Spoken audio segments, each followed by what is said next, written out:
What's the best way for a sole founder to utilize their startup's equity? As a sole founder of a startup, you have, at the moment at least, all the control with regard to your company. You hold all the shares, hence you make all the decisions.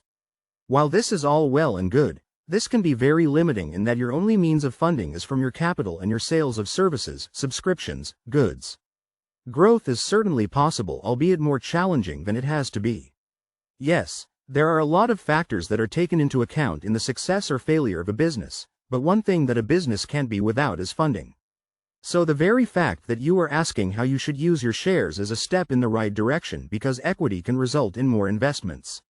Opening up your shares to investors is certainly the way to go, but before all of that I suggest that, as a sole founder, you form a reliable team who you'll be working with for the day-to-day operation of your startup. Offering shares to these individuals can be a good way to have them be more invested in the startup because they'll have personal stakes. Once you've got that down, then you can proceed to further funding options. Here are some of the suggested avenues that you could direct your equity to in order to better sustain and develop your startup.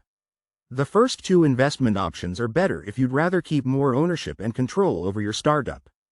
The third option is a better pick if you're willing to share ownership and control over your company in exchange for bigger investments. Really, when it all comes down to it, funding is funding. What matters most is that you find the right avenue to open your startup to. If you need more help, book a call with Linklaw's legal team and we'll provide the support you and your business need. If you do decide to bring others into the company, consider consulting Spliquity from the same site. It's a really helpful tool that helps startups properly allocate their equity, which could help you have open and honest dialogue with investors you decide to bring into your startup.